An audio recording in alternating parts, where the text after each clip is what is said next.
વાવ-થરાદ જિલ્લાના મુખ્ય મથક થરાદમાં સ્થાનિક સ્વરાજ્યની ચૂંટણી માટે ચાલી રહેલી ફોર્મ ચકાસણી પ્રક્રિયા દરમિયાન ભારે હોબાળો મચી ગયો છે.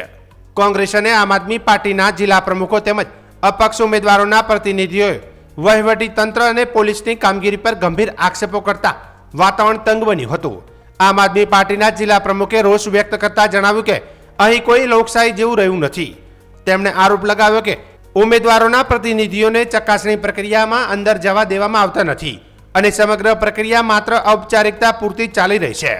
તેમણે વધુમાં ઉમેર્યું કે ₹50 અને ₹300ના સ્ટેમ્પ પેપર પર સોગંદનામું પૂર્ણ કર્યા છતાં વહીવટી તંત્ર તરફથી સહકાર આપવામાં આવતો નથી. તો બીજી તરફ જિલ્લા કોંગ્રેસ પ્રમુખ ગુલાબસિંહ રાજપૂતે પણ પોલીસ પર ગંભીર આક્ષેપો કર્યા. કોંગ્રેસના પ્રતિનિધિઓને અપક્ષ ઉમેદવાર સેધાભાઈ અભાભાઈ ઠાકોરના સમર્થકોનું કહેવું છે કે થરાદ પોલીસના ઉચ્ચ અધિકારીઓએ ઉમેદવારને ફોર્મ પાછું ખેંચવા માટે દબાણ કરી રહ્યા છે.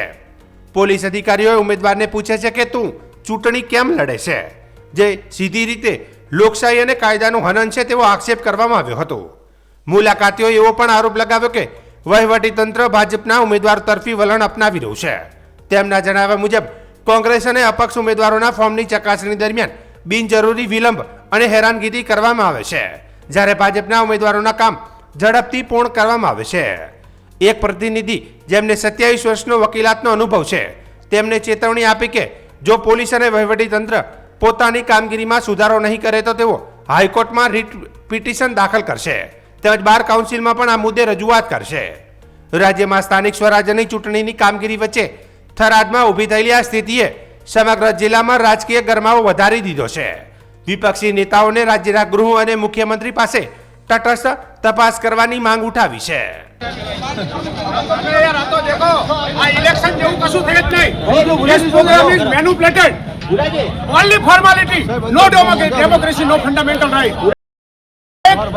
આપણું એક સોગંદનામું રજૂ કરવા માટે નથી જવા દેતા. ₹50ના સ્ટેમ્પ ઉપર સોગંદનામું કરવાનું છે અને 300ના સ્ટેમ્પ ઉપર હું સોગંદનામું કરીને આવ્યો છું. બરાબર, હું આમ આદમી પાર્ટી રાષ્ટ્રીય પાર્ટી છે અને જિલ્લા પ્રમુખ છું. એમ છતાં મને અંદર મારા ઉમેદવારોને ઉઠાવી લેવાની શક્યતા છે, એટલે તો હું દરખાસ્ત કરનાર અને ઉમેદવારને લઈને નથી આવ્યો. કેન્ડિડેટ અને પ્રેક્ષાધિકારીને લાવ્યો નથી. સાહેબ, ડેમોક્રેસી જેવું કશું છે કે પ્રધાનજી? જિલ્લા પંચાયત, તાલુકા પંચાયત, નગરપાલિકાની ચૂંટણી ચાલે છે. એની અંદર કોંગ્રેસ પાર્ટી દ્વારા ભાજપના ઉમેદવારો દ્વારા કોંગ્રેસના ઉમેદવારનું ફોર્મ પહેલાં ભરાયું, પછી ભાજપના ઉમેદવારનું ફોર્મ ભરાયું છે. એના જે રજૂઆત હતી અને બીજા જે નાના મોટા ફોર્મના સ્કૂટીનીના પ્રશ્ન હતા એને આપણે રજૂઆત કરવા હતા. પણ આજનું વાતાવરણ અહીંયા દેખ્યું કે આખા બનાસકાંઠામાં ક્યાંય નહીં, વાવ-થરાદમાં ક્યાંય નહીં, પણ થરાદની અંદર કોઈ ઉમેદવારને સાંભળવા માંગતા નથી, ઉમેદવારના પ્રતિનિધિઓને સાંભળવા માંગતા નથી કે વકીલને આવવા દેવામાં આવતા. આવો ક્યાંય નિયમ નથી. તેમ છતાં ઉમેદવારોને પોલીસ ધમકી આપી રહી છે કે તમે ચૂંટણીમાં ફોર્મ ખેંચી લો. એટલે આવી તાનાશાહી ચૂંટણી પોતાના દમ પર તો જીતી શકતા નથી, પણ પોલીસના દમ પર ઉમેદવાર ડરાવવાની જે ધંધા થઈ રહ્યા છે એના આવનારા સમયમાં જ્યાં પણ લડવું પડશે ત્યાં અમે લડશું. એટલે વસ્તુ એ છે કે ઉમેદવારના પ્રતિનિધિને કોઈ પાર્ટીના પ્રમુખને કે વકીલને અંદર જવા દેવા નથી. કેમ, શા માટે તમે આટલું ડરો છો, છુપાવો છો? એના લીધે ઘર્ષણ સર, ભોરલ સીટ ઉપર કોંગ્રેસે દેખો, કોંગ્રેસ પાર્ટીના એ આગેવાન હતા, કોંગ્રેસ પાર્ટીના ઉપપ્રમુખ હતા અને એમને કોંગ્રેસ પાર્ટીમાંથી 2 વાગ્યા અને પહેલાં એમને 2 વાગ્યાની આજુબાજુ ફોર્મ ભર્યું છે અને કોંગ્રેસ પાર્ટીએ એમને 2:21 મેન્ડેટ આપેલો છે. ત્યારબાદ 2:40 કે 50ની આજુબાજુમાં એમને ભાજપમાંથી ફોર્મ ભર્યું છે અને એના પછી ભાજપે મેન્ડેટ, ભાજપ પાસે કોઈ ઉમેદવાર નહોતા. આટલા બધા જો જેને એમ કહે છે કે અમે વિકાસની ગંગા વહેવાઈ દીધી, અમે આટલા મોટા અહીંયા બધા આગેવાનો છીએ, તો એક એમને ભાજપનો ઉમેદવાર ના મળ્યો કે કોંગ્રેસના ઉમેદવારને જેને લડાવવા પડે છે. આજે અહીંયા હોય, કાંકરેજમાં હોય, કોંગ્રેસના મજબૂત, ભાજપ પાસે કોઈ નેતાગીરી નથી. ભાજપ પાસે જનાદર ખોઈ નાખ્યો છે અને જે રીતે આ સમગ્ર વાવ-થરાદ કે બનાસકાંઠાના લોકોનો મૂડ છે, જે રીતે ભાજપ હારી રહ્યું છે, એના ડરથી કોંગ્રેસના ઉમેદવારોને તોડીને પોતાનું લડાવવા માંગી રહ્યું.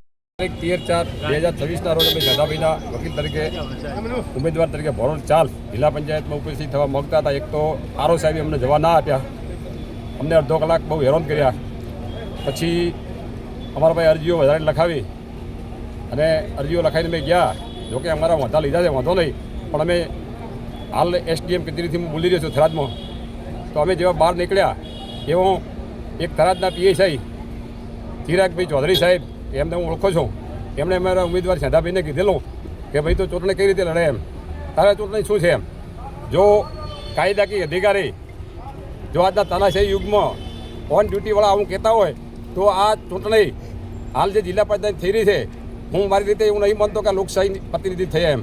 વકીલ સાહેબ તમને શું લાગે મારા ઉમેદવારને મને શક છે, મારા ઉમેદવાર ઉપર પૂરેપૂરો શક છે કે સરકાર એને આવી રીતે જો પોલીસ અધિકારી એક પીએસઆઈના ગ્રેડવાળો જો કહેતો હોય તો એને હેરાન કરશે, એને ટોર્ચર કરશે અને એને બરાબરનો પરેશાન કરશે. તો ખરેખર આ માટે સરકારે ઉપરનું ઓથોરિટી કરવો જોઈએ. અને મને પણ જો મારા એડવોકેટ રૂબરૂ કીધું તો મારે પણ બાર કાઉન્સિલ આ બાબતે રજૂઆત કરવી જોઈએ. ખરેખર તો મારે પોતાને જો ઉમેદવાર સંમત હોય તો હાઈકોર્ટમાં રીટ કરવી પડશે. કારણ કે આ વસ્તુઓ જો એડવોકેટની હાજરીમાં જો ઉમેદવારને કહેવામાં આવે તો ખરેખર આ કાયદાનું હનન છે.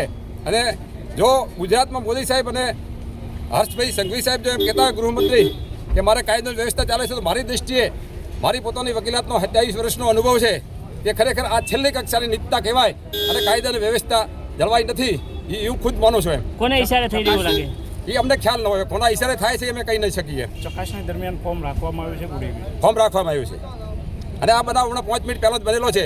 જે એમને ગેટ થયો અમે મામલતદાર કચેરીમાંથી નીકળ્યા હતા એ વખતે ચિરાગભાઈ સાહેબે કીધું છે એમ. ધોરડ જિલ્લા પંચાયતમાં અમે કોણ ઉમેદવાર છે જે અપક્ષ એ ઉમેદવાર સાહેબ અમને ખ્યાલ આ અપક્ષ ઉમેદવાર એક સેદાભાઈ છે. સેદાભાઈ પિતાનું નામ બોલો. સેદાભાઈ અભાભાઈ ઠાકોર. અને બીજા ઉમેદવાર કોણ કોણ છે મને ખ્યાલ નહીં.